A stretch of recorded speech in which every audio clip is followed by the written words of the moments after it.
Galloway, and the mother of all talk shows. Welcome to the Open University of the Airwaves with George Galloway. Well, they must have put some tiger in his tea in Beijing, in his teapot, perhaps. But since he got back from China, President Macron has been roaring like a lion. Well, a sheep maybe, or I don't know, a smaller chien, but he's doing more than any other European leader to infuriate the neocons in the United States of America.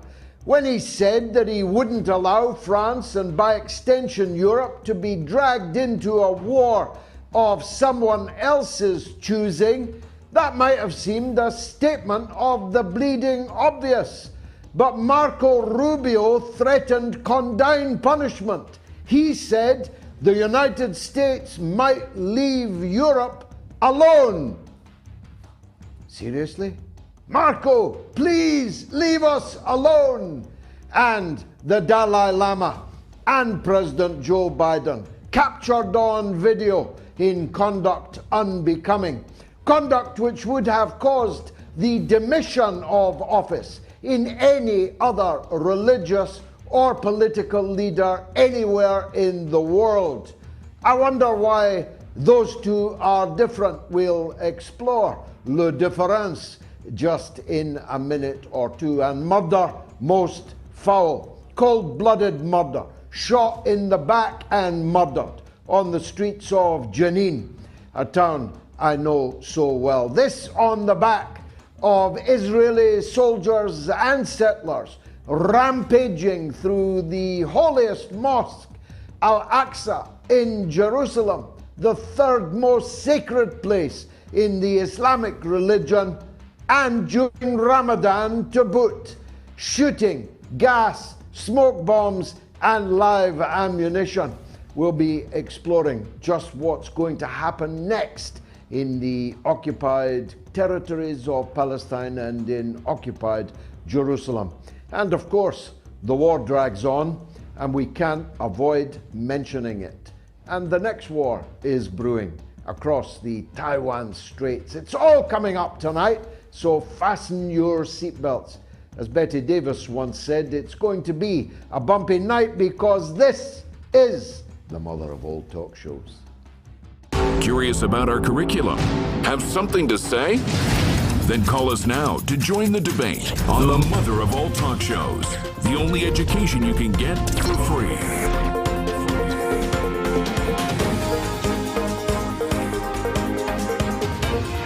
George Galloway, the mother of all talk shows. With George Galloway, the world is our classroom, and you're welcome to sit in and join the seminar.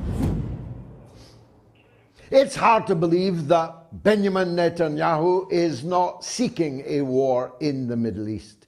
It's very difficult to believe that he is unable or unwilling otherwise to stop the murderous rampages of both the settler communities in the occupied territories and those of his own forces. Undercover Israeli operatives, looking as much like the locals as they could, were rampaging through the camp and the town of Jenin just in the last 48 hours and shooting anyone that moved, including in the back, and murdering them in cold blood. But the conduct of the settlers in the Al-Aqsa Mosque during Ramadan is of course a deliberate provocation, and not just to the Muslims in Palestine, and not just to the Christians in Palestine either, whose patriarch said that the attacks on the Al-Aqsa Mosque by Israeli settlers and forces were exactly synonymous, tantamount to attacks on the Church of the Holy Sepulchre here in this Easter week. The rampages were deliberately planned. The Israeli soldiers who piled into the mosque to defend the illegal settlers rampaging through it, tramping on prayer mats, and who knows what else profanity, were there to be protected by the Israeli soldiers who came tooled for the occasion night after night after night. Smoke bombs, gas bombs, rubber bullets, and then finally real live ammunition. This is a stepping up of settler and soldier violence against the Palestinian people, which can only have the effect, and I argue only have the intended effect, of forcing the Arab countries around Israel, now reunited with Iran in the historic peace deal from Beijing, now to step up their solidarity with the Palestinian people under such murderous occupation, and indeed to go beyond the levels of solidarity they have offered before. It's not that the Arabs are any longer unable to do it. You could hit Tel Aviv with a missile from Yemen, from Iraq, from Lebanon, from Syria, and that's without any of the collaborating countries, Egypt or Jordan, even joining in. And the missile technology that exists now in those countries numbers these missiles in the hundreds of thousands. No Iron Dome could possibly protect against them. Every town, city, and village in occupied Palestine would be within range of the rockets from all of those places I have mentioned, let alone from the Islamic Republic of Iran, whose firepower is of an altogether different order. The CIA said today that within a week, Iran will have enough uranium to actually create a nuclear weapon, though they continue to say they have no intention of making one. In other words, the shaping up of the various forces is extremely alarming to those of us who do not want to see another general war in the Middle East.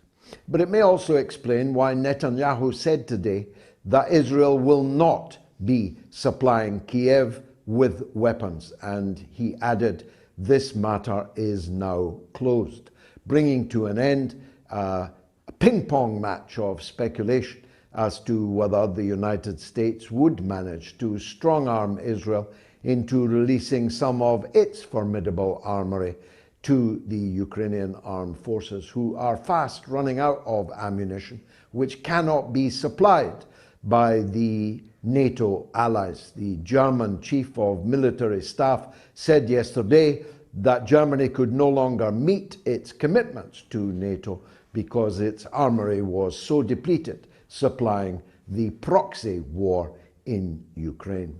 So if the Americans can't arm them and the Europeans won't arm them any further, they're casting us a further net aside to try and fill the gaps. But Lula in Brazil, which possesses a huge stockpile of weaponry, has ruled out supplying weapons to Kiev and stated that Brazil was in the business of making peace, not fanning the flames of war. And so the tide is turning. Bakhmut has been liberated, virtually all of it, 88% of it, the last time I looked at the war map some hours ago, admittedly, and all of the center, all of the administrative and governmental buildings, all of the vital infrastructure of Bakhmut, not that there is much of that left standing, is in the hands of the Russian forces, leaving open a wide swathe of eastern and southern Ukraine for further Russian advance. Of course, we're expecting any minute now the spring offensive by Zelensky's forces, aren't we?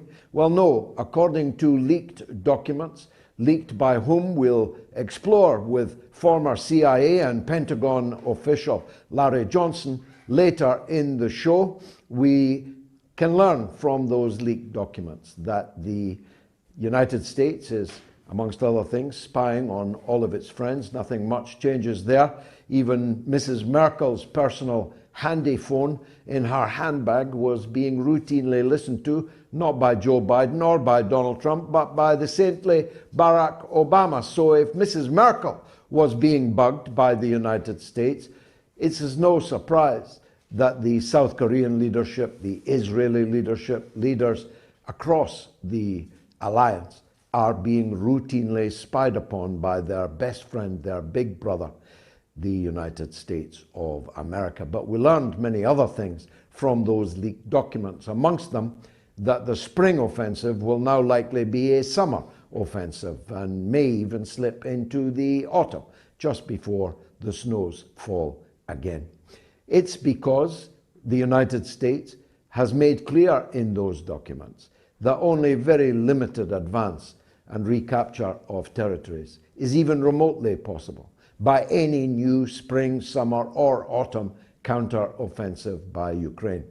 As Scott Ritter and Colonel McGregor and many other seers of the military field have made repeatedly clear, the Ukrainian army is a busted flush and its allies no longer able to put lead in its pencil. And therefore, the case for a negotiated end to the conflict becomes surely overwhelming. Unless, of course, you don't care a damn about Ukrainians. We know that the West didn't care a damn about the Ukrainians in the east of the country for 8 long years before Russia announced its special military operation. Didn't matter how many thousands of those were killed, they were the wrong type of Ukrainians. But it doesn't matter to the NATO alliance whether Western Ukrainians get killed in large numbers either. That's obviously true, because the same leaked documents make clear that the military losses in Bakhmut, defending a territory they tried to claim was militarily insignificant, were, as described by the Pentagon itself, in quotation marks, catastrophic. Catastrophic losses of Western Ukrainian life, all for what? As more and more Ukrainian soldiers are themselves asking on video, freely available on the internet if you're interested.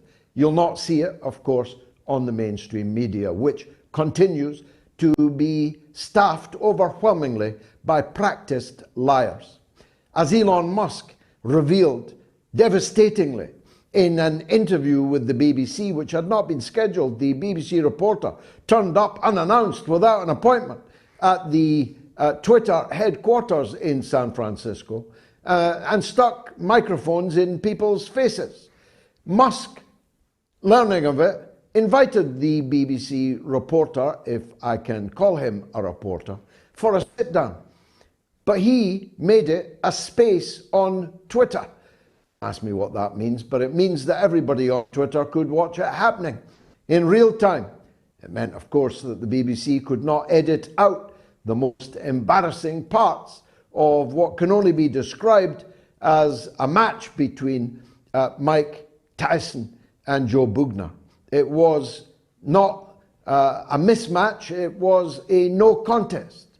It was a pummeling from Musk of the BBC, which made a mockery of those of us who are forced on pain of imprisonment to pay the BBC a license fee, which is not to be confused with government funding, you understand. It's just that the government will put you in prison if you don't pay it. Even Stalin didn't think of that one. And the BBC have the gall to say that they object to being called state-funded, when only a Jesuitical exercise in sophistry could confuse the license fee with government funding. It is entirely the same thing, a distinction without a difference. And the BBC, which was extremely happy to see people like me falsely labelled by the old Twitter and not removed by the new Twitter as Russian state-affiliated media, when I am not now, nor have I ever been, Russian state-affiliated media.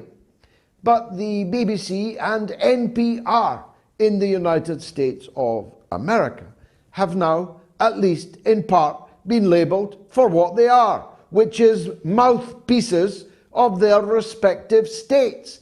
NPR has announced that it's quitting Twitter. A nation mourns. The world mourns. How are we going to survive without the 50 NPR Twitter accounts any longer? I am myself bereft, aren't you? But they themselves on their website, which they've now taken down, stated that federal funding was crucial to the very existence of National Public Radio, NPR. These hypocrites that like to go around calling other people mouthpieces of this government or that, when they are called out as the mouthpieces they are. I'm not Russian state-affiliated media, but the BBC is British state-affiliated media. NPR is American state-affiliated media. At least Musk has the benefit of truth in regard to both of them. But anyway, the BBC hapless hack, who will never show his face in public again, surely, accused Musk of presiding over an explosion in hate speech on Twitter since he took over. Musk did the very intelligent thing of asking him to give a single example. I can't give you an example, said the BBC hack, but my people tell me it is so. Give me one example, asked Musk, and the BBC reporter squirmed. As we all did when we saw the two videos released this week of Joe Biden and the Dalai Lama. Joe Biden is a danger to children, as overwhelmingly you all agree in the poll that we are currently running. If Joe Biden put his hands on my daughters like that, I would punch him out, wouldn't you? Who would allow their child to be manhandled by this sleazy old man who may or may not have the benefit of an insanity defense, but any other person behaving like, look where his hand is, look on that girl's breasts, any other person behaving like that on camera would be forced to resign. But this sleazy old man continues, look at him, continues to fondle and stroke and sniff and feel and grope young children anytime they are brought before him. And the children look mighty frightened, if you ask me. The Dalai Lama, Dalai Lama, is, of course, an even more obscene example. He was filmed this week, not just kissing a little boy, but French kissing a little boy on camera, and asking the little boy into a microphone if he would like to lick his tongue. If any other religious leader in the entire world were to have done that on camera, he would be forced out of office by the end of that working day. Why was the Dalai Lama not? Doolally is a CIA employee. That's why. The Dalai Lama, though he has hoodwinked various perfectly coiffed, tailored and pompadoured Hollywood stars, and the women are just as bad over the decades, is in fact, as Rupert Murdoch called him, a mad old monk shuffling around in Gucci shoes. But if you're an American taxpayer, it's you who's paying for the Gucci shoes. Why is the American taxpayer shelling out tens of millions of dollars to this old fraud, this pervert? I'll tell you why. Because the Dalai Lama is a useful knife with which to stick into the side of China. That's his only attraction. You think the powers that be in the Pentagon, in the State Department, in the White House, in the Congress give a toss about Buddhism? You really think that? They're supporting the Dalai Lama because he's a useful idiot, a useful pervert that they can use against China, along with all the other pieces in the hellish orchestra they deploy in permanency permanent residence to weaken, divide, discredit, blacken the name of China. Well, you pay them if you want to, but you're a fool if you do. There's much more of this coming up over the next 1 hour and 40 minutes, because this is the mother of all talk shows.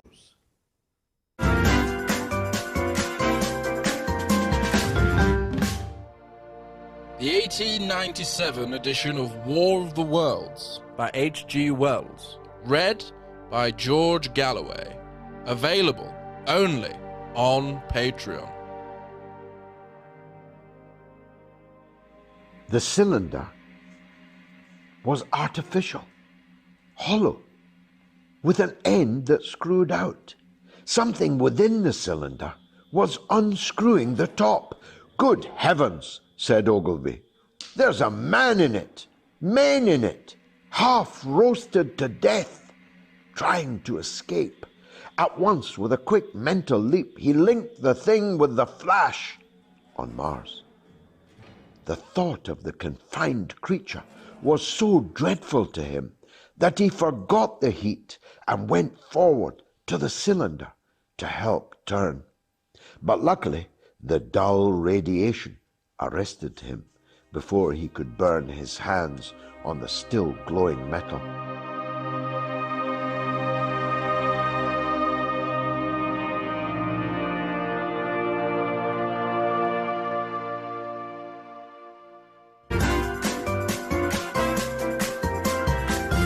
You are listening to the mother of all talk shows with George Galloway.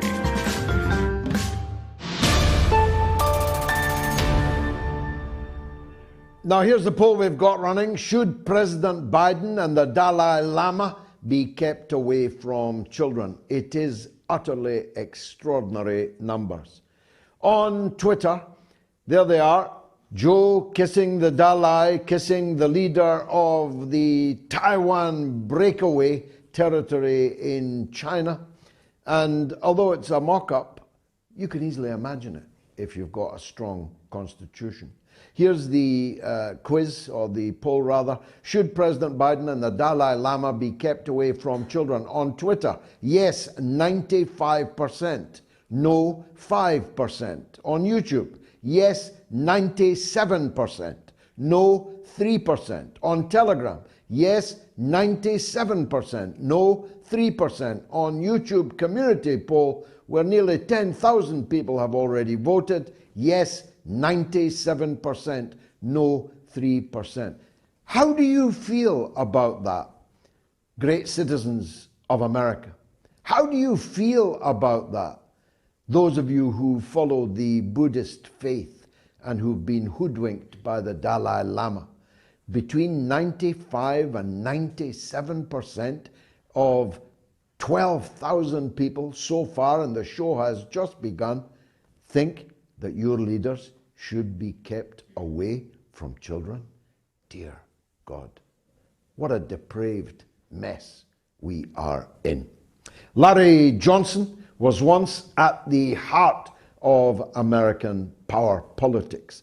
He's a veteran of the CIA and of the State Department's Office of Counter-Terrorism, and is the founder of Berg Associates, and is one of our most popular guests on the mother of all talk shows. So I'm delighted to be able to welcome Larry back. Because, Larry, I wanted to talk about these leaked documents. I lean to the point of view that these documents are genuine. I know that some, that may include you, lean away from that. But the more I read of them, the more they have the ring of truth to me. What's your take on that? And if they are or are not real, where did they come from? George, I fully agree with you. They're 100% genuine, authentic. And it could only have come through really a small number of people, because most folks don't understand the classification level. So if you see something that's secret, well, that secret can be shared with people from foreign countries. But there were also documents that were labeled secret no foreign. Well, those can't be shared with foreigners. And in this case, the United Kingdom, personnel from the United Kingdom, including Boris Johnson or Rishi Sunak, they're foreigners, so you can't share it with them. There's also top secret material. Now, there are occasions in which top secret material is shared, but this document that has been released came out of the CIA Operations Center. I worked in that Operations Center in the summer of 1986 for 2 months, so that kind of document is familiar to me. I think this was leaked by someone who was so disgusted by the lying that is going on within the Biden administration, particularly out of the Department of Defense, out of the Director of the National Intelligence Agency, and out of the CIA itself, because the war in Ukraine as described in those documents is quite distinct from the great victory that's being described regularly in briefings by people like the Secretary of Defense Austin. I think that is the greatest chasm. The reality of the war as it emerges from these documents compared to the surreality of the briefings and indeed the subsequent mass media reportage of the conflict is so vast that it must be utterly demoralizing to the war party that this is now in front not just of foreigners, Larry, but to every Tom, Dick and Harry in the world with internet connection. Yes, I have a friend who's an intelligence officer with one of the military commands. And he told me when these first came out, he was surprised that this had not happened before, because he said there's a lot of disgruntlement and unrest and unhappiness among the rank and file. They're wondering amongst themselves, what the hell are we trying to do? Because they recognize, for example, all this public talk about counteroffensive by Ukraine, yet what is clearly revealed in those documents is, one, the air defense system of Ukraine is being degraded in such a way that it will be non-existent by the middle of May. Number two, that the United States and NATO are not able to supply Ukraine with enough shells to be able to respond to the overwhelming barrage that they're receiving from Russia. And even with commitments to ramp up production. Well, how do you carry out a counteroffensive if you don't have artillery, you don't have armor, you don't have air cover, and you don't have air defense? It's suicidal. It's madness. And I think that one person or more than one person took the route of an Edward Snowden. They decided to blow the whistle. They got the documents out of this. These documents would have been held in something called a SCIF, a sensitive compartmented information facility. So people can't just walk in there with a camera and take pictures. Whoever did this took the documents out, folded them, got them to a safe location, then photographed them. The reason for the photograph is to try to obscure the digital signatures. There are markings on the documents, if they are not treated in a different way, that can help tell you exactly what printer they came off of. So this is one of the things that investigators will be looking for right now. The investigation, of course, is one that might never come to a conclusion if the intention is to throw sand in our eyes by implying that these documents are not genuine, or in part not genuine, or have been altered or falsified in some way. It's difficult to see which way for the American state, the deep state, to turn on this, because it's only a month or 2 or 3 before we can see that they were lying, that there was no counteroffensive, and if there was, that it was a flop. I mean, they're trying to buy time, but buy time for what, Larry? Well, at the same time, they've got the pretense, this false story, that it is a unified NATO, that we're all pulling in the same direction to oppose Russia. And that's just not the case. As you've seen, the United States is busy trying to impose sanctions on Hungary. France has come out and spoken very clearly about the need to not be saddled, chained together with the United States, particularly when it comes to issues like Taiwan. So, the entire premise of U.S. foreign policy is literally unraveling over the last 2 months in the wake of the Putin-Xi Jinping summit in Moscow. We now see Saudi Arabia taking a completely independent course.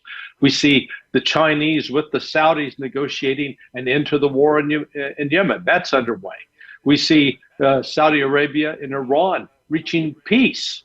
Because in the past, the United States used the Saudis as a wedge to try to provoke conflict in the region. You see Russia working with Turkey to bring rapprochement between Turkey and Syria. All of a sudden, several cornerstones of U.S. foreign policy are just falling apart. So this goes much beyond just the war in Ukraine. The war in Ukraine is, in fact, somewhat of a symptom of the loss of U.S. power and influence in the world, and thank God, because what the United States has been doing over the last 25 years, it's a vicious bully, and it's been killing people and leaving trails of blood, instead of bringing about a more peaceful world. And yet, as the saying goes, when you're in a hole, stop digging. But they are breaking that law. Yeah. I could have set my stopwatch, but Singapore just upgraded its relations with China, and lo and behold, in the New York Times today, there's a smear on Singapore of the type that we've seen before. Well, Singapore's a big success story, but at what cost? Look at the lack of this, that, and the next thing in Singapore. Ditto Macron. Macron is getting the full Mark Rubio treatment. He is being accused of betrayal because he made the blindingly obvious observation that to be someone's ally is not the same thing as being their vassal. So they don't seem to be reading the room in Washington. Yeah. Well, you and I are about the same age. You recall how Charles de Gaulle used to constantly tweak the Washington president, whoever it was at the time, that de Gaulle was not going to be on his knees bowing and scraping before the West. He was going to do what he wanted, what he felt was best in France's interest. Now, I think Macron is a terrible leader, but he's smart enough to recognize that tying himself to the United States at this point is a losing cause. By contrast, I don't know if you saw any of the images of Rishi Sunak with Joe Biden today. My Lord, I have never seen a sycophant sucking up in such a. I mean, he was like a schoolgirl with one of the Beatles back in the day. I mean, he was just giddy with joy. No gravitas about that. And, you know, Joe Biden probably didn't even know where he was. And he certainly ain't no John Lennon, not even a Ringo Starr. Yeah. But the reality is that this West of which we speak is an Anglo-Saxon bubble, isn't it? And that's increasingly obvious. There was some polling done by, I think, Gallup in Germany this week, which showed that up to 40% of the German public opinion had a positive or slightly positive attitude towards the Russian action in Ukraine. Almost 40%, in fact, exactly 40%, thought that the Russians had a point in what they were saying about the Ukraine story. No wonder James Rubin or Mr. Christian Amanpour is on a tour of Central Europe at the moment, trying to root out any such dissident views. But it's too late, Larry. the cat is out of the Yeah. bag. The identification of the US with a losing cause is now almost universal. Well, you know, the United States has gotten away just in the last 23 years, an invasion of Afghanistan, an invasion of Iraq, an invasion of Syria, military operations in Libya, attempted coup, a successful coup in the Maidan in Ukraine, attempted coups in Belarus,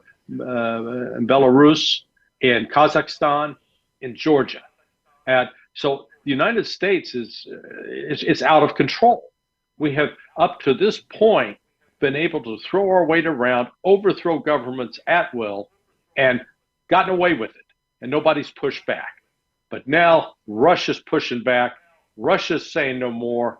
And the Chinese watched this, I think, very carefully and realized that if they did not stand with Russia in pushing back against the West, they would be the next ones on the chopping block. Because the language here in the United States is that China is our enemy, that Taiwan is not a part of China.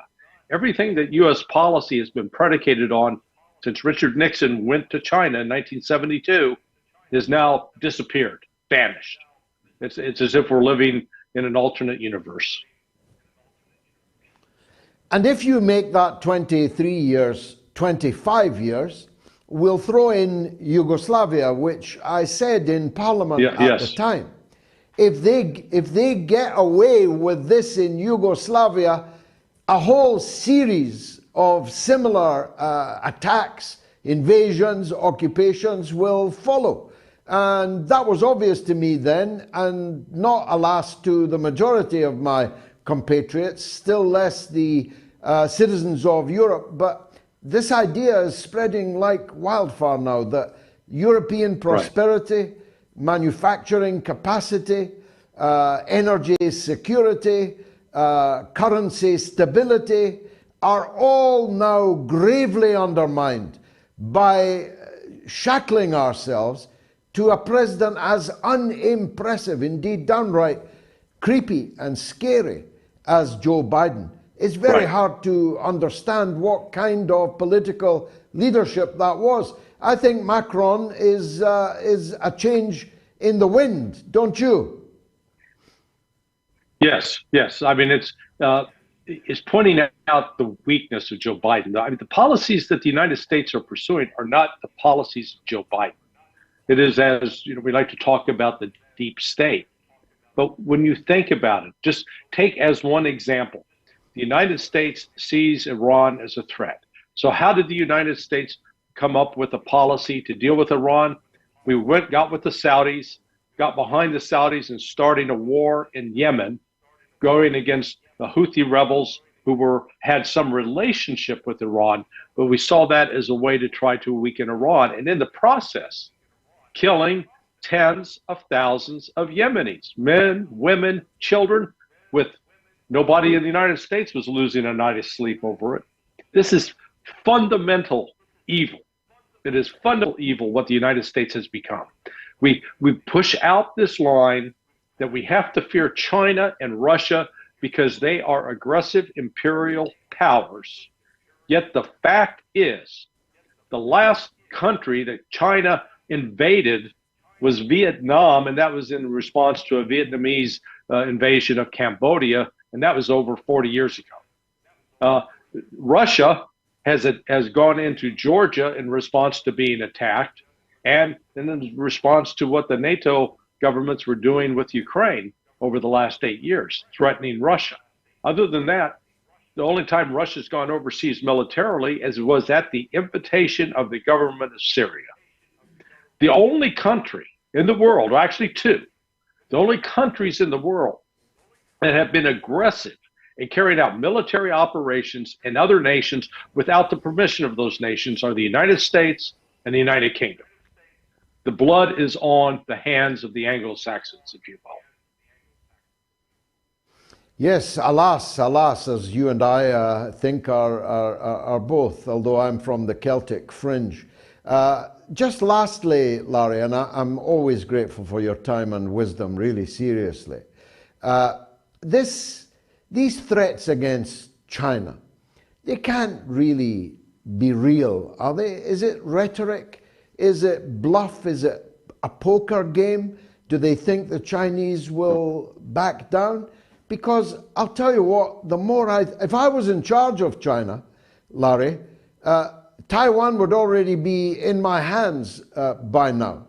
Because if they are going to Ukrainianize Taiwan, well, you might as well take it now than have to fight all the harder to take it once the United States has fortified it. Are they really going to turn Taiwan into the new Ukraine? Yes, they're going to try. I agree with you. It's craziness. It's an insanity. The United States does not have the military power to fight China and win, short of using nuclear weapons. And even then, that ends up being a suicide pact. So yet the rhetoric among the political leaders, Republican and Democrat alike in the United States, the message reflected in the media, the message reflected in many of the major corporations is increasingly describing China as an enemy, as the ultimate threat. We need to get, Russia is seen as a minor irritant, that the real enemy, people say this, the real enemy is China. Now, China has heard that. That's one of the reasons why the United States has been desperately trying to make a phone call to Xi Jinping. He refuses to pick up the phone. He won't talk to us anymore. I don't blame him. I wouldn't talk to us. So this is, I think, unfortunately, you and I and your viewers and listeners are living in one of the most dangerous times in the last 150 years. It is fraught with peril, and the United States, I fear, is going to do something incredibly stupid. The only silver lining in that is it will be like an alcoholic waking up after a near-death experience. It may compel a change in what up to this point have been dead-end imperialist policies. Unless Trump comes back, Larry, he says he can sort it all out with a few phone calls. Yeah, unfortunately, Trump too is he's less inclined for military adventurism. That is true. But he still labors under this illusion that the America's got the greatest military power in the world. But we got the most expensive military power. We're like a Lamborghini with no tires. So, we're very costly, but you can't drive us anywhere. How brilliantly put, a Lamborghini with no tires. That's a phrase, a zinger that will live. Larry Johnson, as always, you never disappoint. Thanks for joining us on the mother of all talk shows. What a fantastic interview. Here are the numbers. If you want to respond to anything that's been said or not said and should have been, here are the numbers. If you're in the UK or Ireland, the number is 08081965522. That's 08081965522. 157 people called the show on Wednesday. Only 7 managed to get on the air. So get your calls in quickly.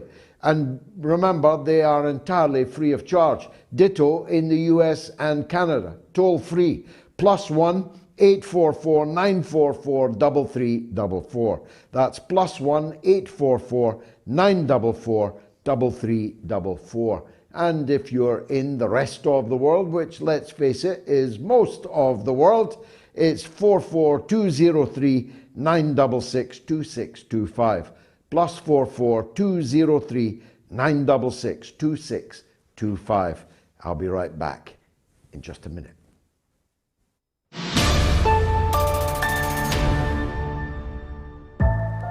Rumble had a 6-figure audience within 2 hours of coming off the air. Something is happening here.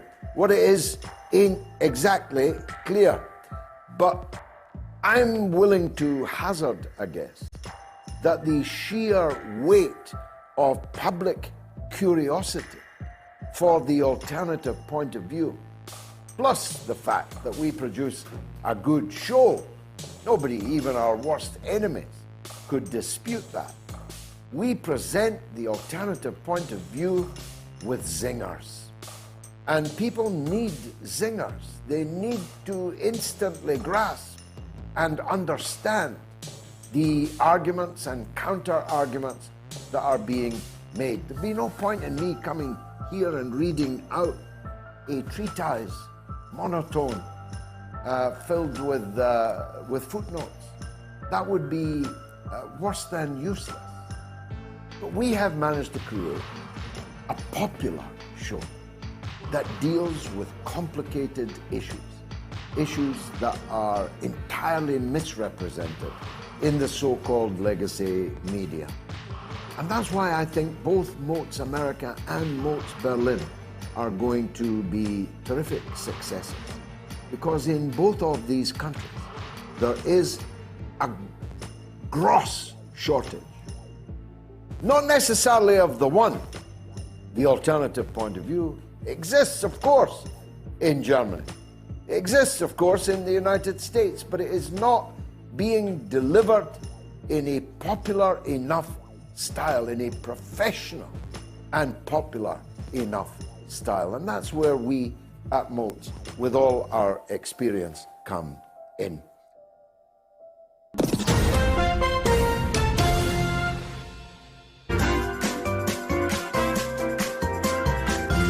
You are listening to the mother of all talk shows with George Galloway.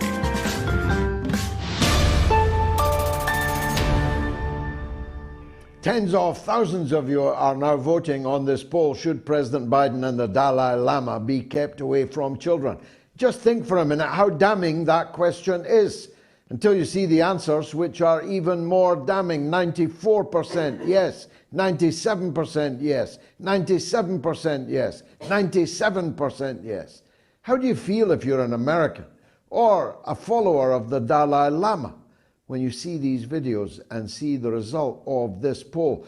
Big round of Super Chat donations coming in. Thank you so much to each and every one of you. My good friend Albert Sontag in the United States, regular devoted supporter of the show, sends his habitual $20. Thanks. Kareem Al-Nashi, again a great supporter, £4.99 again, Kareem, thanks. Mr. Lover, I love you, it's £5 from him again. Phil McGrath, £10, thanks Phil. Cherry Cupcake, £2, small thank you for all your hard work, thank you Cherry. Andrew Deppman, £2, thanks for your passion and efforts to serve light, thanks Andrew. Dr. Tolstoyevsky, £5. One doesn't equate criticism of Italy with that of being anti-Catholic, but any criticism of the state of Israel leads to accusations of anti-Semitism. Well, as the late and former Israeli minister Shulamit Aloni said to me personally over her dinner table in her apartment in Tel Aviv nearly 40 years ago, it's a trick. We always use it. And Daniela Modos-Kuta, again a great supporter and comrade of mine, £1.99. Sean McGabriel, €5. George, keep up the good work. May God bless you, from an Orthodox Christian. Thank you, Sean. Let's go to the lines. Orange County in California, I think. David on Biden. Go ahead, David. Yeah, how you doing, George? Love your show. Love you, bro. You're just doing a wonderful job here. Hey, I got another question for you. Thank you. Yeah. I was talking to some friends of mine around, and they wanted me to ask you, do you think that this world can handle 2 more years of Joe Biden and those neocons? Personally, I don't think so. And my friends don't either. Well, Richard Nixon used to say that nobody would shoot him with Spyro Agnew next in line. I kind of feel the same about Kamala Harris. Of course, in any sane polity, Joe Biden would never have been picked, would never have been elected, would not now be allowed to continue. The 25th Amendment would be in place. He's not in fit and proper state of health to continue as the president of a superpower, a nuclear armed one. But if the next in line is Kamala Harris, who seems to be on laughing gas, you know these things that some of these foolish children do, put laughing gas in a balloon and inhale it. That's what it seems to me she does before every public appearance. He is a drooling idiot and she is a bubbling idiot. She's high. She's high on her own jokes. She's high on her own persona. She can't quite believe that she got here as the Vice President of the United States. So I'd turn your question around, David, and put this to your friends. Who are you going to trust? Joe Biden or Kamala Harris not to blow up the world? That's the real cost of having these two in power. Thanks, David. Let's go to Canada, where Lance wants to ask about the Russian president. Go ahead, Lance. Well, yeah, the American president is a character, that's for sure. I honestly believe he thinks he can actually be elected again. And I actually think he believes that if he's at war, wartime presidents win elections. So that is the crazy part. But I guess my question to you is, Russia does need somebody, at least they feel is strong, to lead them for the next little while, because there's going to be a lot of conflict. Is Prigozhin the next president? I don't know about that. If my money was going on anyone, it would be on Medvedev, who has been the president before, has been the prime minister before, is the vice chairman of the National Security Council, is very, very prominent in statements on the war, very loyal to Putin. The two of them have changed position between each other several times. But I don't know. I don't know Russian politics all that well.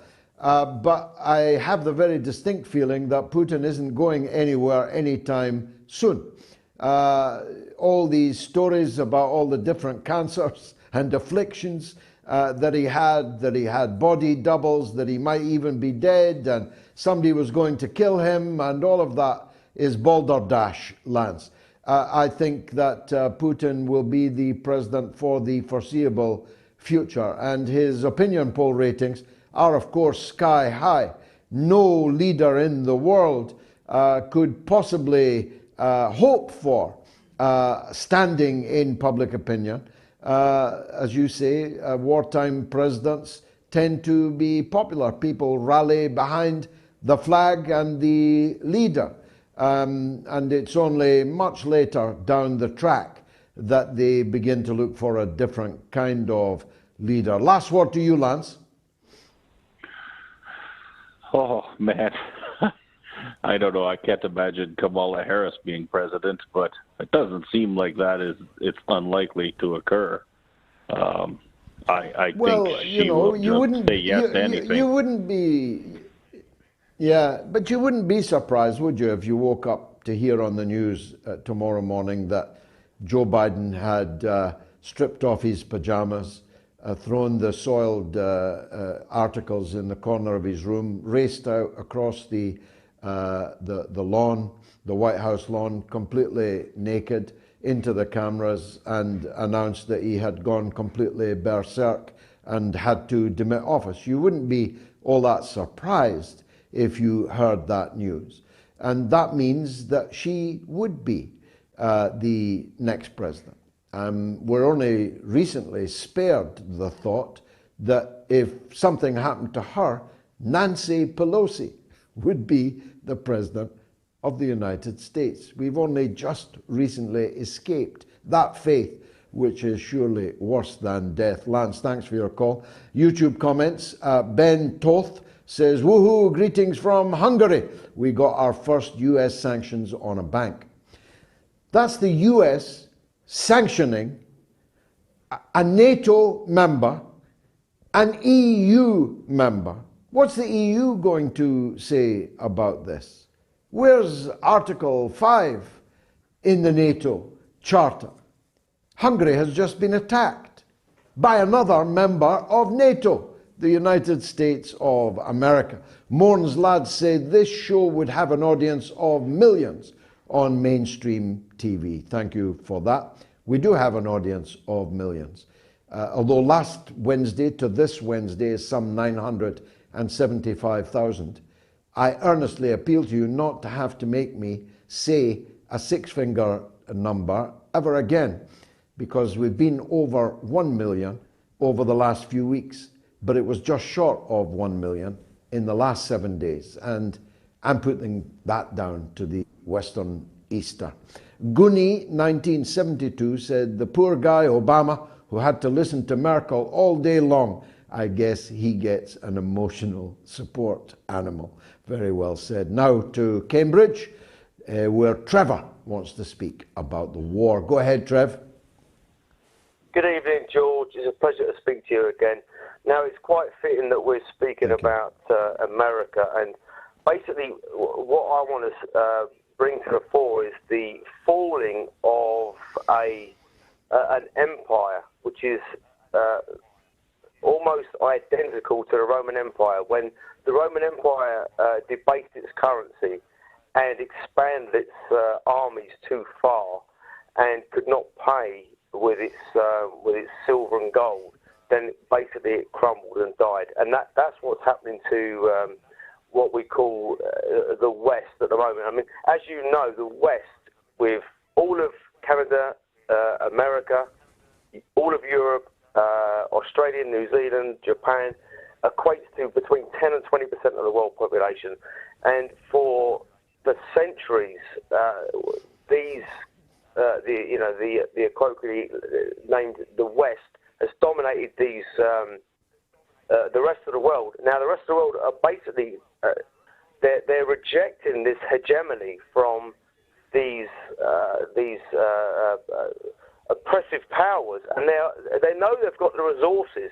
They've got the land mass, the resources, the gold, the silver, the lithium, the iron, all of the stuff, and they're thinking, why are we bowing down to these idiots?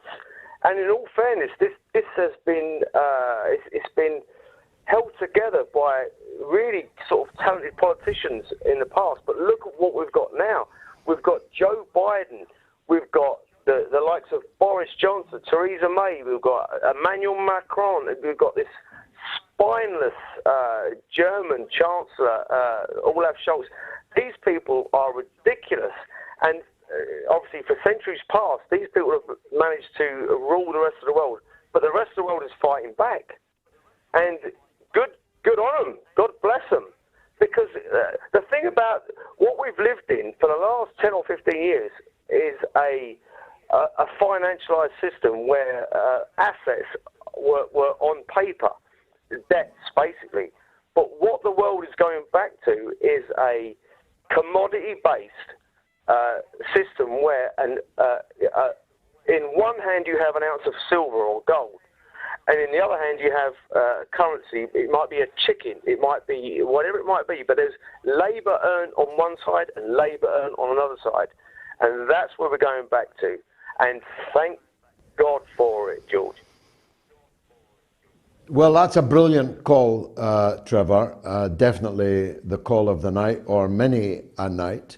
I know I'm going to overshoot the hour, but I hope the director will forgive me because it deserves an answer. Someone once said, quite recently, I forget who, that this was a war between commodities and capital. And as you rightly say, much of that capital are worthless pieces of paper built on a mountain of debt. But commodities are real things. If you've got oil, if you've got rare earth magnets, as China has 97% of the world's rare earth magnets, if you have oil, if you have gas, if you have gold, silver, lithium, and all the other things that are now vital necessities in the world economic order, you're much stronger than a crowd of people who've got a pile of paper and a mountain of debt, incalculable, unfathomable debt if you begin to look at some of the issues around financial derivatives. But we'll not get any deeper into that in this discussion. Secondly, the GDP of the countries with commodities is a genuine GDP. The GDP of the Western countries, and I'll come back to what is the West in a minute, contain all kinds of things: the proceeds of organized crime, the proceeds of prostitution, the proceeds of illegal drug dealing.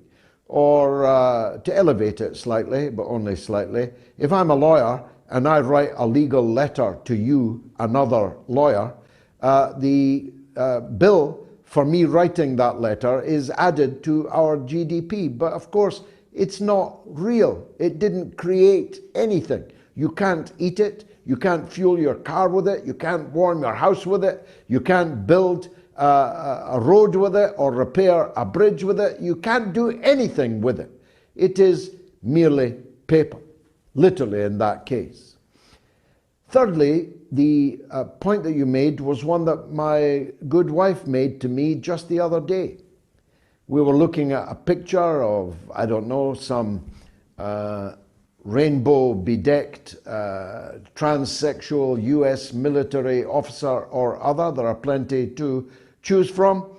And we were looking at some footage of depraved behavior in front of children, which seems to have become de rigueur in Western society. We were looking at the levels of drug use and mass shootings and all the other manifestations of Western degeneracy. And she made that very point, that this is like the last days of the Roman Empire, which, as you know, did not just debase its currency, did not just overextend its armed forces, was not just financially unable to pay the satrapies and the soldiers and the administrators in this far-flung empire. It had itself become utterly degenerate.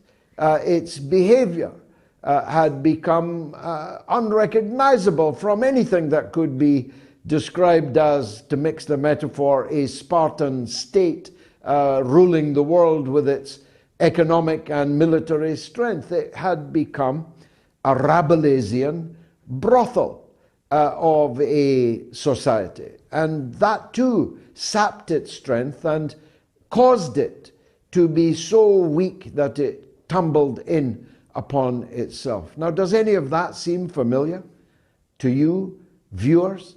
Does any of that seem comparable to Western society today? Because it does to me. But my last point to you, Trevor, is this. And by the way, the West, as you defined it, is 13% of the world's population. Although a significant number of people who live in the West are not actually from the West. Many of them are from the countries that the West has dominated. Maybe they've immigrated here, maybe they have fled here, maybe they have sought asylum here, maybe they've crossed the water in a dinghy to get here. Secondly, a significant number of the 13% are wholly opposed to the world order over which our governments, our states preside. And a very much larger number of our 13% of the world's population have gained nothing from Western domination of the globe, who don't have two halfpennies to rub together, who can't feed their children properly, who cannot heat their homes properly, who have to check the price of everything that their child asks for to see if they can afford it, who may be out of work now, who may be worried that they're about to be out of work, who may see their living standards steadily declining as inflation rises and pay increases fall far short of the increase in inflation. So when you add all that up, Trevor, looks bleak for the big power that was once the West, don't you think? It's the hour. In fact, it's 5 minutes past it. But thank you, Trevor, in Cambridge, for giving me the chance to get that off my chest. I'll be right back with a Russian guest, a very interesting one indeed, Masha Lelyanova. You'll want to hear her, I promise you. Stay tuned.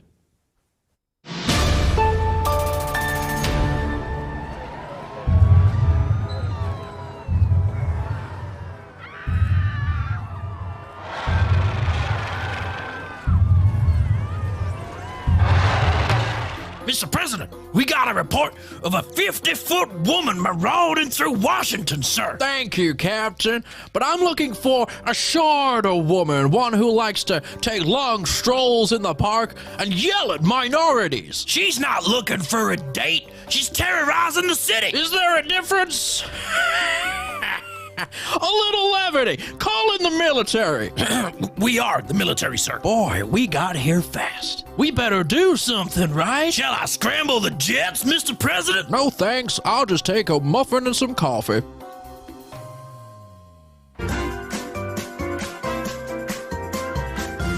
You are listening to the mother of all talk shows with George Galloway.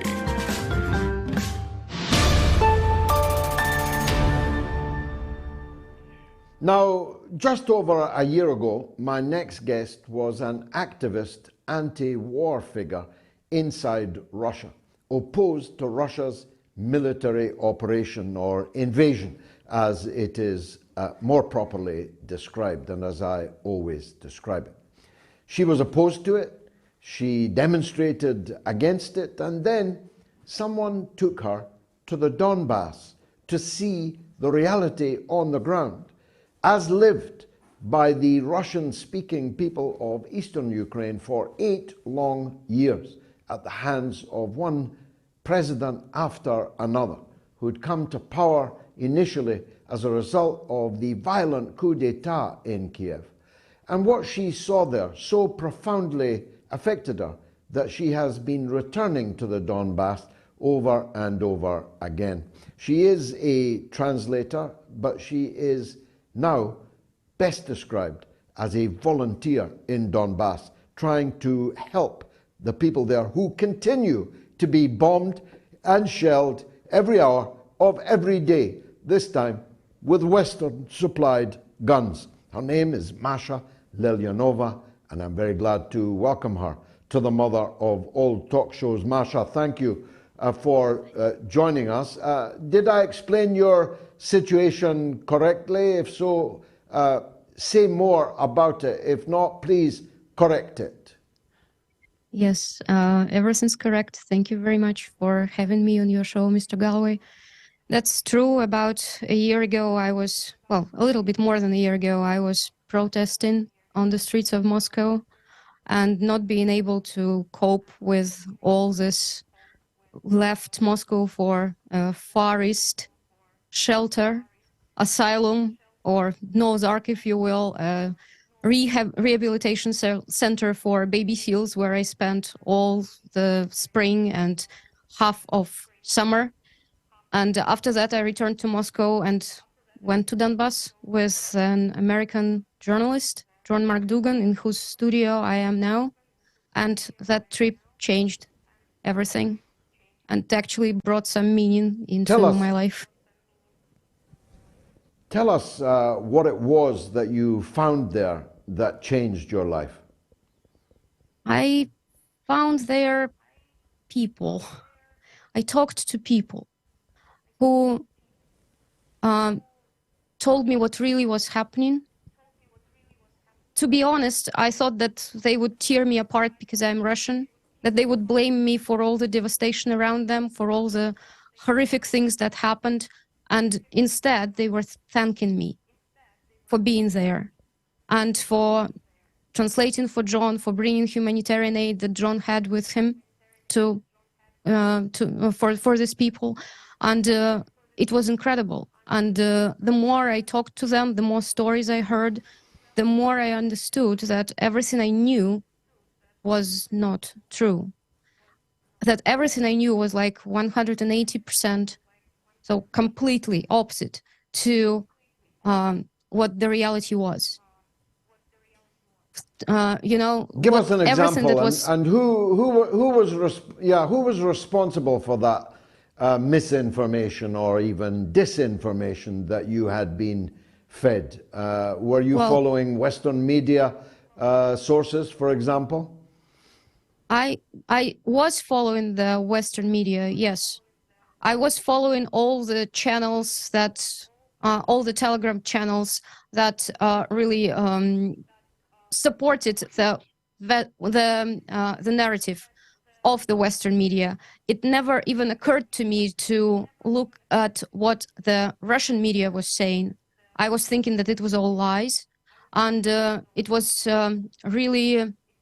I understand that it was an absolutely wrong approach, but I honestly never gave a chance to the Russian media at all. But I had to get some information from somewhere, and I thought that the Western media was a more reliable source, and that was very wrong, as as wrong as it only could be. Yeah. Yes, I think that's a good way of putting it, as wrong as it only can be. Well, I'd like to thank John McDougan for taking you there. I'm very grateful to him as well. It made such an impact on you. Yeah, we must all be. Now, you were so affected by it that you've been regularly returning. How have things changed in the last, that'll be about 9 months or so since you first visited? How have things changed? In what way have they gotten better? In what way are they still the same? And if any, in what way are they worse? Well, since August, when I went there for the first time, till now, I have been there 8 times and delivered humanitarian aid to all areas of Donbass, that being from Mariupol to Severodonetsk, Lysychansk, so the whole area. And as for what got better, what got worse, well, for example, if we talk about what got worse, one of the places that we visited in August was Svetogorsk, which is now under Ukrainian control. That definitely got worse because there is no way to bring humanitarian aid there, and God knows what's going on there now. In terms of what got better, we can have a wonderful example of the city of Mariupol, which is being rebuilt. And every time I go there, I see the incredible speed of construction, renovation of everything. Like you can see where there was total devastation. Now there are new windows. Now there is a new restaurant opened, a new cafe opened. It's really amazing and very inspiring. The roads are fantastic there because they're all rebuilt. They're all new. So the construction is happening where the Ukraine is not shelling anymore. It's too far for them to shell, apparently, too far for them to bomb. As for the areas where they do reach, of course, nothing gets better there. Donetsk, Volnovakha, Makeyevka, Gorlovka, all these cities are under constant fire, under constant shelling. And of course, you cannot talk about any improvement as just yet because the cities are being terrorized by Ukraine. And unfortunately, all the weapons that are supplied to do that are Western weapons. So they get more and more and they use it against civilians. Yes, quite obviously, as indeed they had been doing for 8 long years, as the minutes of the OSCE amply testify, although they are no longer in the public domain. Enough screenshots of them are easily found. The more you look at it, Masha, the more impossible it seems that in any outcome of all this, that the Russian-speaking people in Ukraine could ever go back under the governance of the authorities in Kiev. The country is obviously going to be partitioned, isn't it? And if so, what parts? I mean, for example, can Odessa possibly be left under the control of Kiev when it is such an iconic Russian city? It seems impossible that this military operation could fail to liberate Odessa. And if Odessa then what about the Russian people in Transnistria, now threatened by Romania and Moldova and Ukraine and NATO? So the more you look at it, the more you see the partition will have to be drastic, won't it? Well, it is drastic on many levels. You see, before the special military operation began, for example, Mariupol was really pro-Ukrainian. It took the devastation of the city to happen for people who stayed there to realize who the real enemy was. And then they all voted pro-Russia. They all voted to be with Russia. I really hope that this fate will not happen to Odessa or to Pridnestrovye or Transnistria, that you said. I really hope that it's not going to happen. But this clash or the separation of Russian and Ukrainian is happening on every level. The problem is the people there are all Russian and Ukrainian. You can't separate this. It's like you would choose, okay, my leg is Ukrainian and my arm is Russian. How do you do this? We are, I mean, I said it before and I would probably be really hated by Ukrainians for saying that, but we are the same people. It's impossible to separate it. It's artificial. It's absolutely wrong. And it's totally insane that this separation is happening, that this division is happening, the division into Russians and Ukrainians, because, well, there is no division, honestly. So I really hope that it won't happen to Odessa and it won't happen to Transnistria, but, well, who knows? Who knows? The craziness of this whole war is such that anything can happen. Lastly, Masha, it's a difficult question to answer. You may not even want to hazard a guess, but what you've described is the sense of epiphany that you experienced when John brought you to Donbass, which turned your view 180 degrees. Your former activist friends who were against the war in the beginning, who demonstrated against the war, how many of them do you think have experienced similar changes in their outlook, and how many have remained entirely opposed to the Kremlin and their war effort? Well, my friends are stubborn people. They are as stubborn as I was. And it is my belief that for them to change their mind, they would also have to go there with open eyes and open hearts and open ears. Otherwise, there is nothing I can tell them to move them, to change them. However, those people who were on the edge, if you will, not really knowing, but not really having an exact opinion, just being in this state of shock and horror of how to live in this horrible, crazy war, you know, how to live in this situation. Those people did, I mean, many of them did come around and listened to me, and I received a lot of feedback from so many of them, even from those who, for example, didn't spoke to me for the last 10 years. They found me on social media, on Facebook or anywhere, and thanked me, because it was like literally now is the first time since the beginning of the war that I can breathe without shame that I have not left Russia. I received comments like that, or comments like, thank you so much for my daughter. Now we talk to each other. You can't believe how much you did for our family. Because people divorce because of that. People stop talking to their children, stop talking to their parents, stop talking to their siblings because of that. This is something that cuts the family, you know, by the meat. It's insane. And yes, there are many who did thank me for speaking out, for getting out into this media field, and because now, or at least there were many who thanked me for helping them to now understand how a relative or family member thinks, so they now know how to communicate.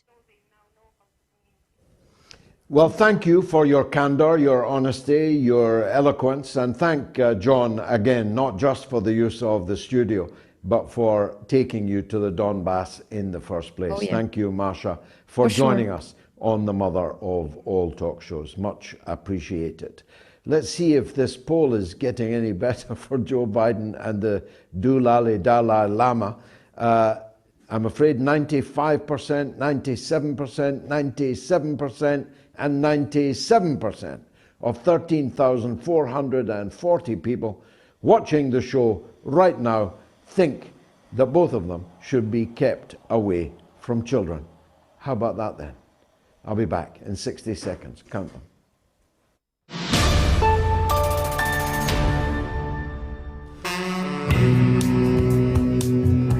As I say, how lucky we are to have the audience that we do. 1 million people every week watching all or part of the mother of all talk shows, and most attentive to what they hear, and many of them truly brilliant students. It's quite humbling, actually.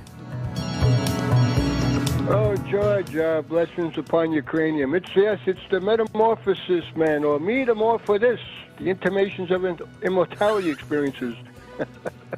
George, I like what you said. I love a lot of things you're saying. You know, your daily communion with God is through your conscience. I wanted to comment on that. That's beautifully said.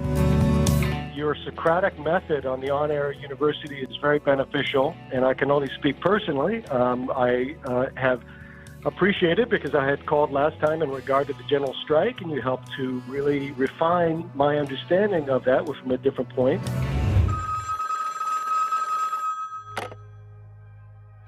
The alternative point of view. When I heard that last week, and again today, I had this kind of visceral gut reaction to it. And I know what you mean by that. And, you know, the Moats audience knows what they mean by that because we're all informed citizens. We wouldn't be here if we weren't.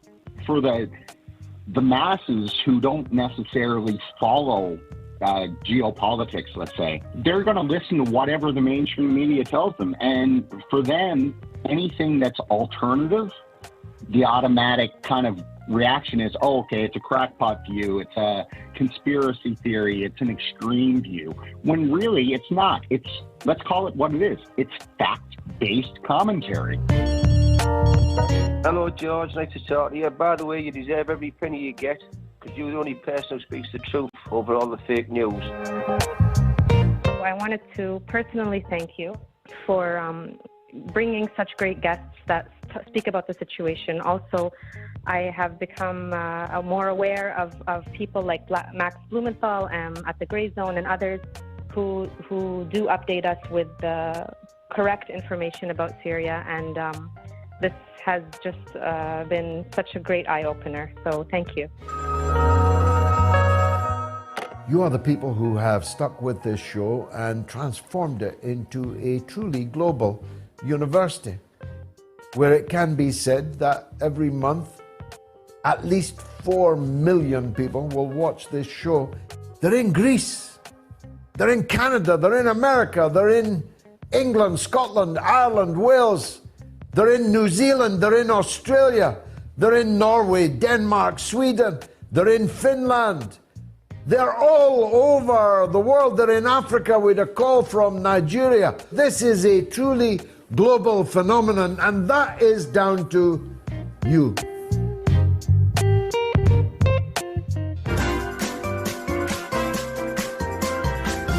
You are listening to the mother of all talk shows with George Galloway.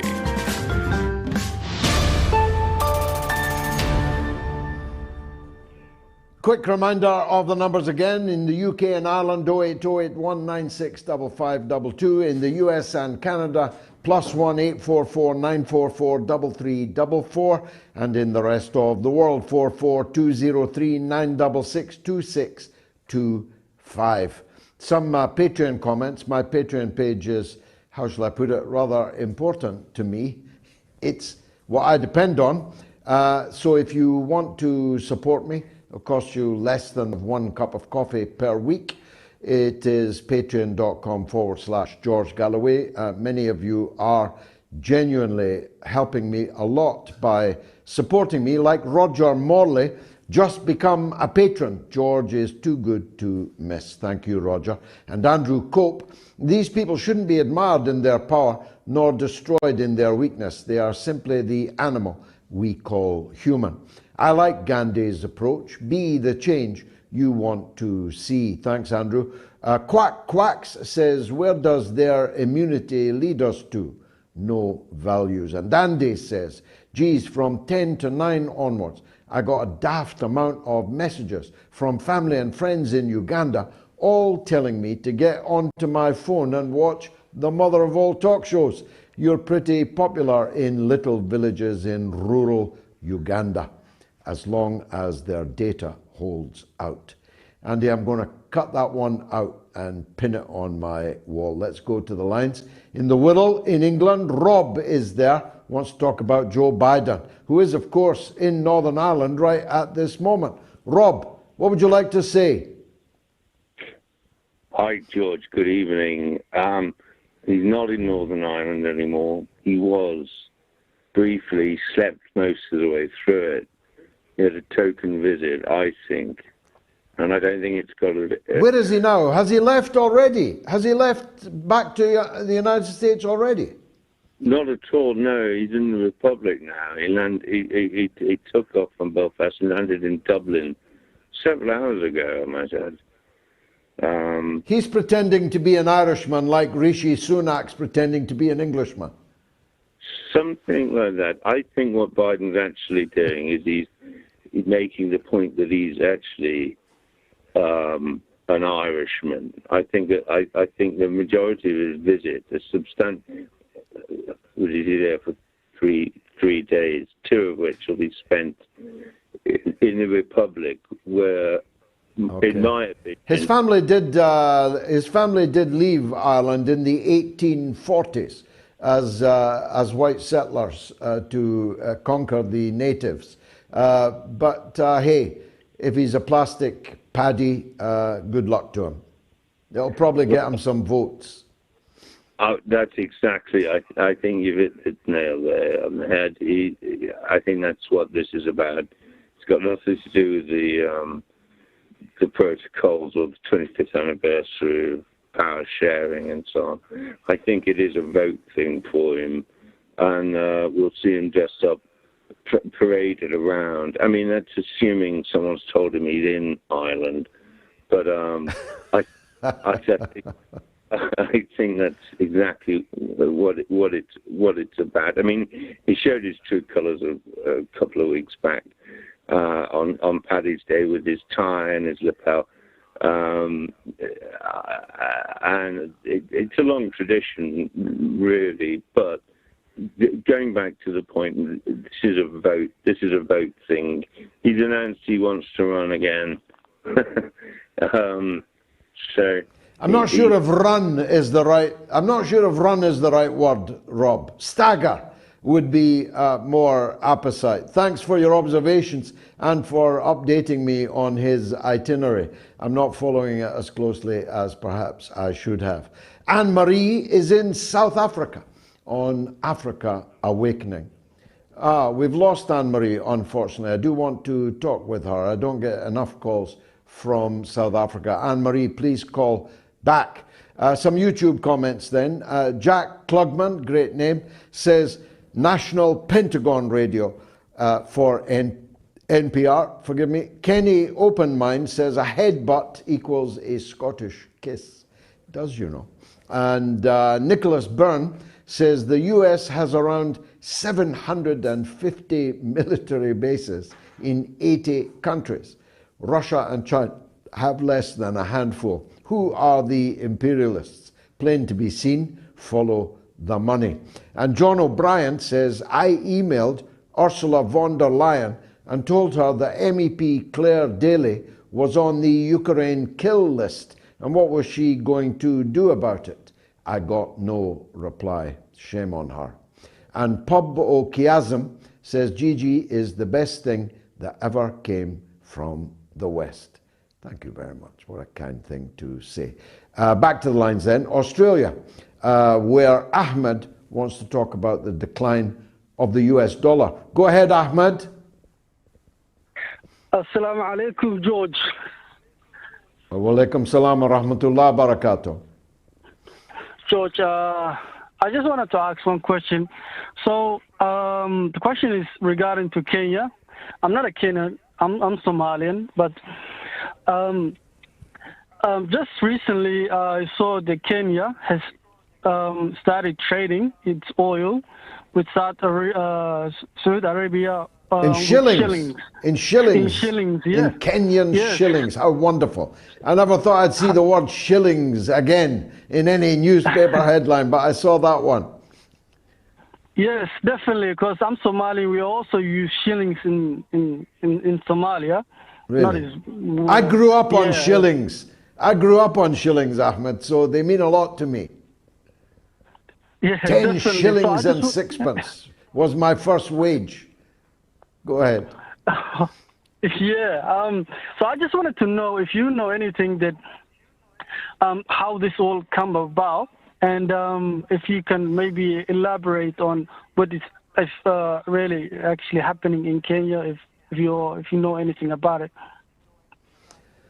Well, not as much as I would like to, but I can't be an expert on everything and everywhere. But the Kenyan economy is sufficiently robust that its currency is proper currency in many people's eyes that trade with it. In which case, why involve the middleman when the middleman may confiscate your money at any moment? May freeze it, may give it away to someone else. The United States has destroyed its own dollar, as Robert F. Kennedy just said in an important discussion with Scott Ritter online, and you must see that if you haven't seen it yet, that the US has destroyed the dollar as a reserve currency by its wanton, rapacious use of economic sanctions, and then in the case of Russia, and not only Russia, actually seizing the private property of private citizens and giving the money they seize to another group of citizens. Zelensky and his gang, who Seymour Hersh has just alleged, stole $400 million given to them by the US as a fuel subsidy.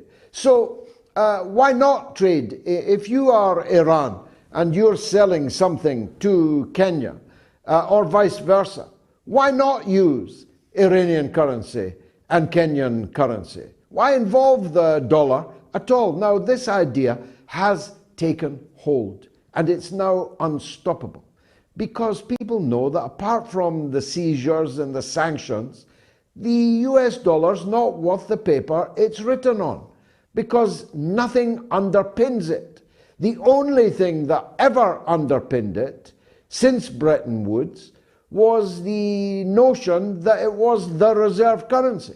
And moreover, since 1973, that it would be the petrodollar, that all oil trading in the world would be conducted in dollars. That's why you still hear and quote the price of oil is $80 a barrel or closing on $100 a barrel. But of course, if the dollar isn't any longer the currency of choice for reserve transactions, if there are other SWIFT systems operating in the world, why take the risk of banking with America?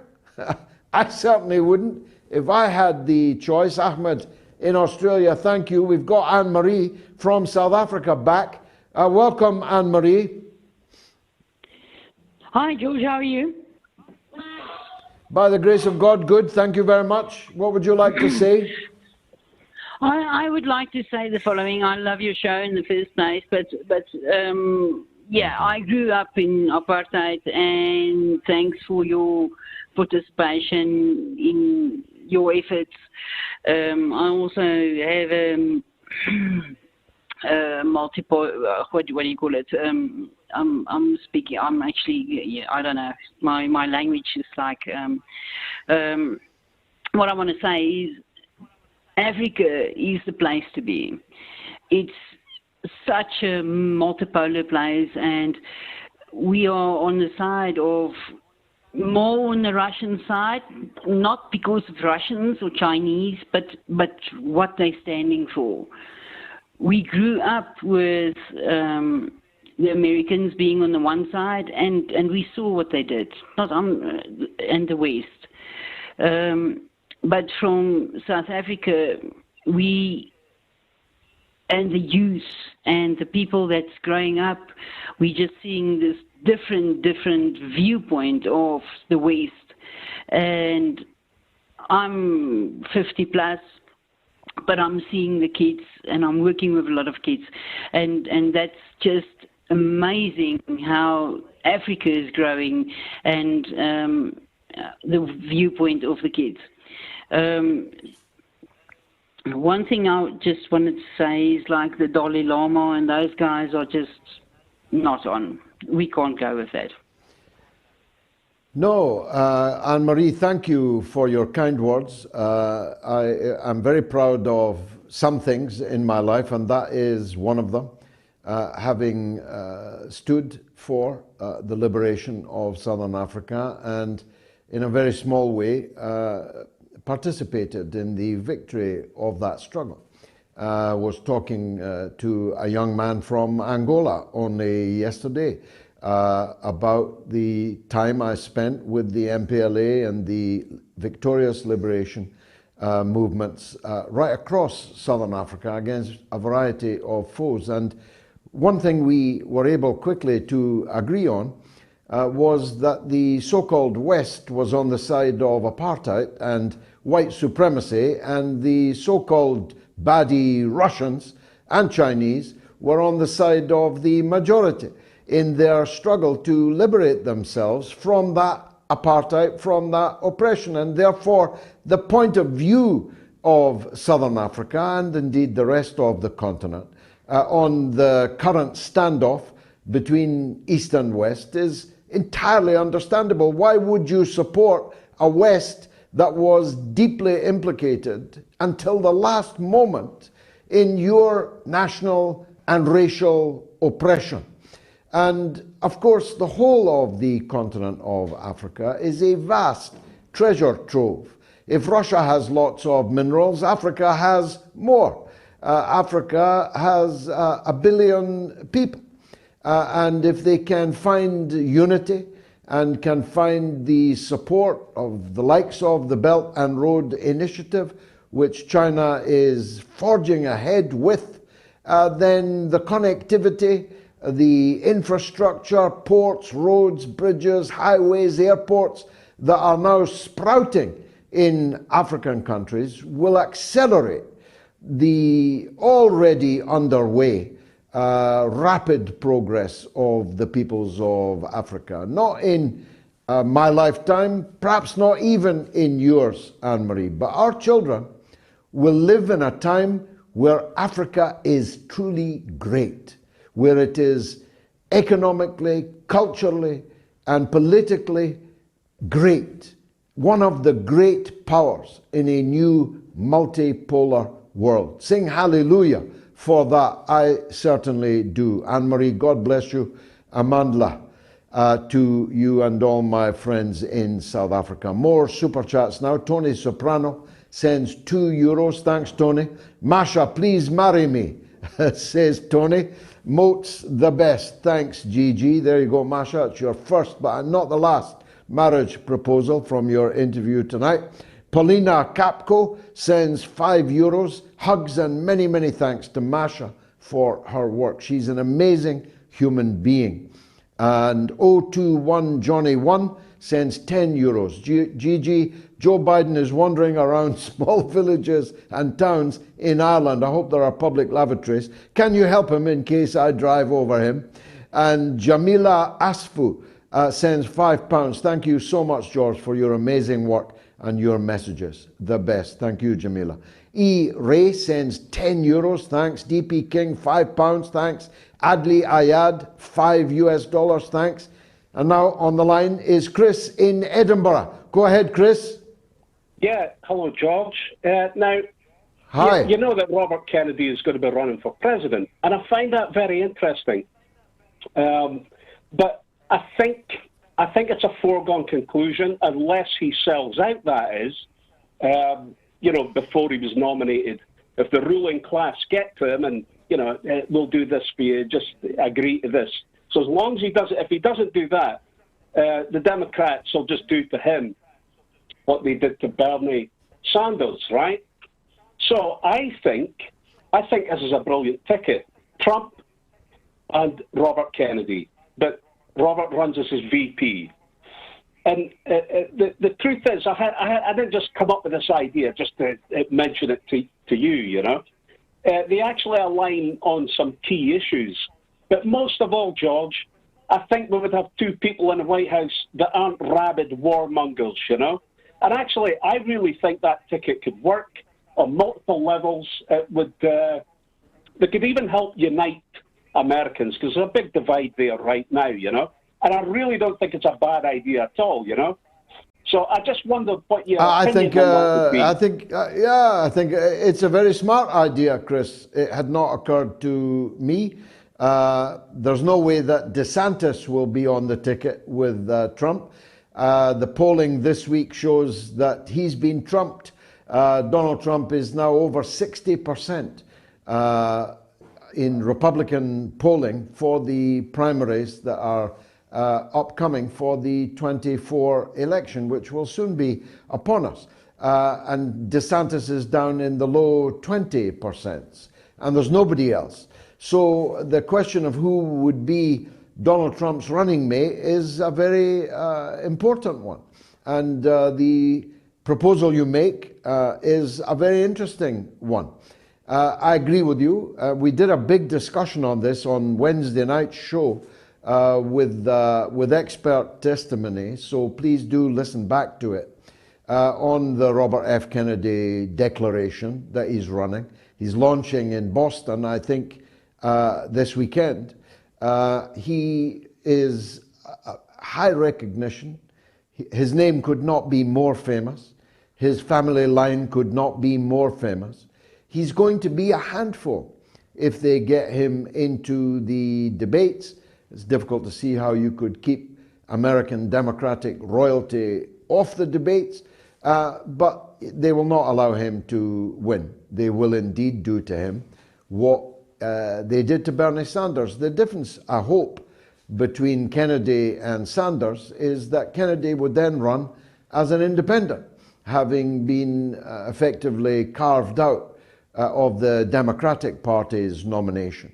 But the proposal you make is an interesting variation on a theme, and I'm grateful that you made it here on the mother of all talk shows. Andrew is in Hull in England on Larry Johnson. Let's hear from him. Go ahead, Andrew. Thank you, George. Salam alaikum to you. My ears pricked up when Larry likened much of the situation in the globe today in terms of an alcoholic, and therefore bringing in this disease of addiction, which is my field. I'm a spiritual counselor, and I've been writing for the last 10 years in a couple of blogs, building mainly upon the work of a woman called Ann Wilson Schaef, S-C-H-A-E-F, who wrote a book in 1987.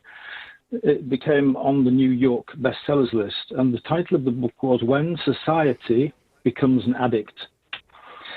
And she put forward the compelling thesis, as a working psychotherapist and a PhD herself, that the world was slipping into this spiritual disease of disconnect, and that the systemic bodies would in future act like drunks and junkies, and their heads would come off, and the executive function would collapse, and their mission statements would collapse, and they would inevitably be involved in all kinds of insane behavior, the kind of insanity that an individual person is reduced to in this disease of addiction, which appears to be physical and mental, physical and mental, physical and mental.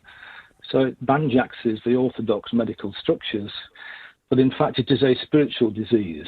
And the 12-step program is 85 years of evidence as really the only way out for a person when they collapse in the degradation of all of the particular forms of addiction, which is a singular disease of massive proportions. what's happened over the Indeed last... so. Andrew, you should draw up a 12-step program for the states that are now displaying this alcoholic addiction, junkie addiction type behavior. Have you thought about doing that, or have you already done that? ERT.global. I've coined an approach called Diction Resolution Therapy, and I have a corporate page offering my services to executive functions of institutions, systems, and governments. And my wife often berates me saying, look, Andrew, you can't 12-step the United Nations. And I say, look, I can only do what my God gives me to do. And this is the time of the need of a quantum leap. Give me those, Andrew, give me those addresses again, because I didn't get them. I don't know if the audience did. Say them again. It's DRT, that's Delta Romeo Tango, DRT.global. That's my website. And I have a corporate page on there offering my services to any systemic body or government that wants to avail themselves of a diagnostic of illness. Because my view is that only an illness diagnostic has a chance of bringing the executive functions of nations together, admitting that both sides are ill, and thereby being able to save face.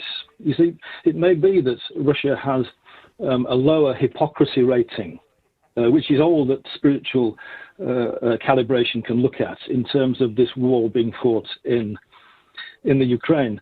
But the fact is, all sides are so mired with hypocrisy and trauma over the last 150 years that it's very difficult to detach Russia from Stalin killing 20 millions to impose a reaction to theism and communism, and it's very hard to extract China from Mao Zedong's 40 million Chinese he killed to establish communism. So the world is in this place of trauma in reaction to the paradox of the singular nature of the black hole, the singular nature of E equals mc squared. And when the orthodox gets into trouble, as it has done over the hundreds and thousands of years, it's only the paradox that can bring a message of hope into that court, into that government situation. And therefore, I come from the message of the paradox, as does everyone in a 12-step program, as does everyone who is really trying to align themselves to the love of one spirit. So, well, look, I don't go with you all the way on all of that, but it was an exceedingly interesting call. Your numbers are bunkum, by the way, about both Russia and China, but we'll debate that perhaps on another occasion. Nonetheless, the core point that you were making and that Larry made, that the big powers in the West are acting like drunks, alcoholic drunks on a bender, and may or may not still be alive to wake up cold turkey and so on. These are interesting themes, and I'm grateful to you for having made them. How about this comment from YouTube? Captain Blimp says, George, do you know you are wearing a Brigade of Guards tie? You say that as if it's a bad thing, Captain. But as a matter of fact, it isn't a Brigade of Guards tie. Super chats again. Thank you so much for donating. John Kelly, £5. I'm an OAP on a state pension, but foregoing one meal a week is well worth it to support Moats. Keep up the great work, George. I'm humbled by that, John. Thank you. Robin Brack sends £1.99. Liam Ibrahim sends Canadian dollars 2.79. And Doc Jazz, a very good friend of the show, sends £10.91 in the form of AED 50. Thank you, Doc, as always. Thank you for your focus on Palestine in your monologue. Janine, where my grandmother is from, will continue to resist no matter what. Palestine will not be broken. I know Janine very well. I know the camp exceedingly well. Not long before the Iraq war, in 2003, I was in the Janine camp immediately after a massacre. Alongside, by the way, the editor of this show, Ron Mackay. You could still smell the dead people under the rubble You could still smell the cordite and the gas. And the one thing that struck me most about the camp in Jenin is that you literally, if you climb on a roof, can see your own house and your own land and your own trees, your own gardens, your own fruit being picked by foreigners who came from New York or London or Paris or Russia. You can see people, settlers, who took your land and your house, and you're now living behind the wire in a refugee camp in Jenin, subject to regular massacre like the one that occurred today. I saw a video today of a young man literally being shot in the back and killed as he was walking along the street in Jenin by Israeli special forces. It's not something I'm ever likely to forget. Let's go to Doncaster in England and talk with Tel. Go ahead, Tel, what would you like to say? I'd like to say good evening, George, and it's nice to speak to you again. It's been over a year. Well, welcome, Tel. What would you like to talk about tonight? Well, what we talked about last time was we're actually, one of the topics that night was the boat crossings over the channel. But I phoned, yes. And you might remember. Well, they're still going. Yeah. But I was talking about you called me a hippie at the time, and I was talking about how it's spaceship Earth and we all bleed red, and since that time, I think the world's feels a little smaller with the threat of nuclear war, possibly on the horizon. Yeah. And I wondered whether, since the last conversation, whether your view had changed slightly. I mean, you've always been an anti-nuclear campaigner, as far as I'm aware. I wanted to quote. What? Yeah. Go on. Carry on, sir. No, you go on. Go on. Well, I wanted to ask you whether you'd actually ever seen that photograph, the pale blue dot that was taken by Voyager in 1990, and Carl Sagan asked it to turn around and take a picture of the Earth from 4 billion miles away. And it appears as a tiny pixel, 0.1 of a pixel. And in his book, he has a quote, and I wondered if I could read that to you. Yeah, and it's please. this: look again at that dot. That's here. That's home. That's us. Everyone on it you love. Everyone you know. Everyone you've ever heard of. Every human being who ever was and lived out their lives. The aggregate of our joy and suffering. Thousands of confident religions, ideologies, and economic doctrines, every hunter and forager, every hero and coward, every creator and destroyer of civilization, every king and peasant, every young person in love, every mother and father, hopeful child, inventor and explorer, every teacher of morals, every corrupt politician, every superstar, every supreme leader, every saint and sinner, in the history of our species lived there on a mote of dust suspended in a sunbeam. There is perhaps no better demonstration of the folly of human conceits than this distant image of our tiny world. To me, it underscores our responsibility to deal more kindly with one another and to preserve and cherish the pale blue dot, the only home we've ever known. And that well, was I couldn't put it more. I couldn't put it more profoundly than that, Tel, and I will not try.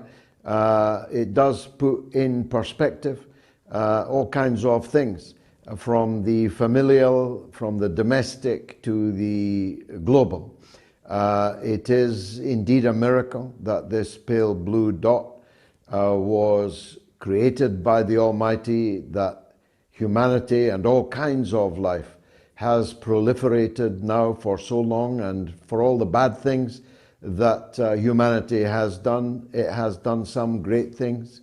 The achievements of humankind are many and wondrous, and the folly and the crimes of humankind equally many and deplorable.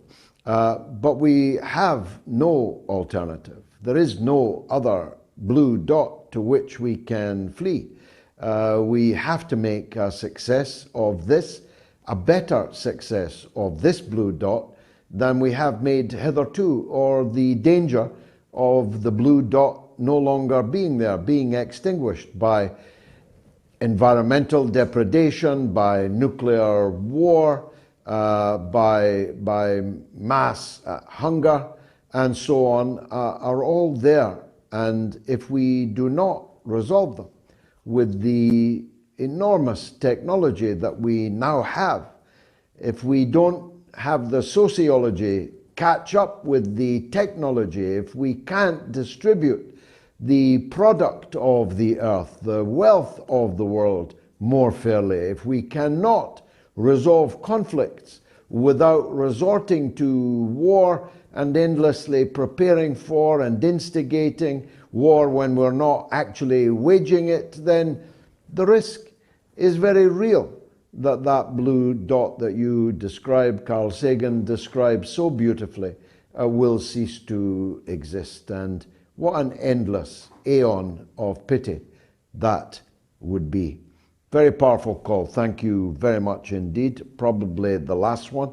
But the last few super chats, if I may. Mose H sends £5. Thank you. TC sends $10. Top Cat. J. Matson Heininger, $5. My monthly contribution. See A Builder's Tale on Substack. Thank you so much for that. Cookies 66, £2. Thank you. David Hart, $20. What's it going to take for the US to get leaders who will stop viewing the world in mid-20th century terms and work with other nations for the good of all mankind? We need real statesmen and women, not the crap we have now. Thanks, David. YouTube comment, Robert Nisbet. Hi, George, your tie is great because it is the Kingusi Shinty Club colours. I didn't want to tell them, Robert, but I'm a big supporter of the Kingusi Shinty Club. And Gayatri mentions that I should mention that right after this show, I'm on with the legendary Jimmy Dore on his show. So if you want to hear more from me, then make sure you retune to Jimmy Dore right after this. But in any case, you should all be watching Jimmy Dore, the best show in the world of its kind. Sorry, I do have one more call, and I can never refuse her anything. It's the legend, Norma from Bristol. Go ahead, Norma.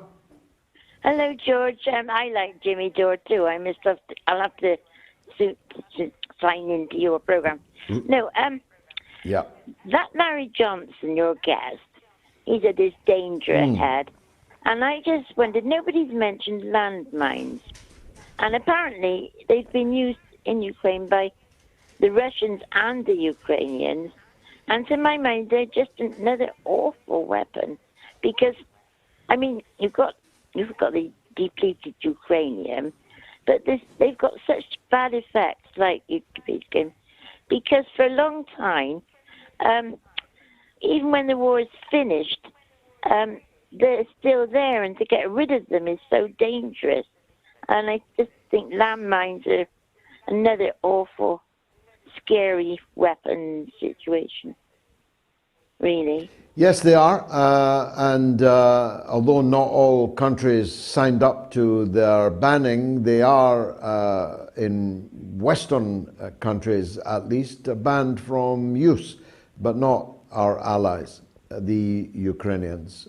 The definition of a weapon of mass destruction is one which is unlimited in space and time. In other words, a weapon which, long after, as you say, the war is over, will still be killing people and blowing the legs and limbs of people, still be destroying the lives of people. And that is true everywhere, from Korea to the Ukraine.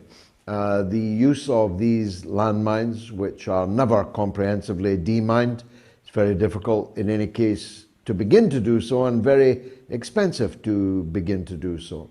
And of course, these weapons are not unlimited in space. They only kill you where they are actually laid, but they undoubtedly are weapons of mass destruction under that definition. But they're not the only weapons of mass destruction. They're not the only banned weapons that are being used. And the use of fragmentation bombs, cluster bombs, is an everyday occurrence in this terrible war, which should never have started and should now be brought to a negotiated end. But as Anthony Blinken said, the United States will not accept any decision by the Ukrainian government to negotiate a ceasefire and a peaceful solution. So they removed any doubt that we might have that this is a US war rather than a Ukrainian one. Norma, thank you as always for your very thoughtful call. I've run out of time and mustn't overshoot by too much, so it remains only for me to say that, God willing, I'll be back on Sunday at the slightly earlier time of 7 p.m. UK time. And I hope that you will join me then for the Mothership, the Sunday edition of the mother of all talk shows. I will be on with Jimmy Dore right after these titles fade from your screen. And I'm always delighted to be on with Jimmy. Jimmy Dore in 24. How's that for an election ticket? It's been marvelous for me. I hope it was for you. And join me on Sunday if it was.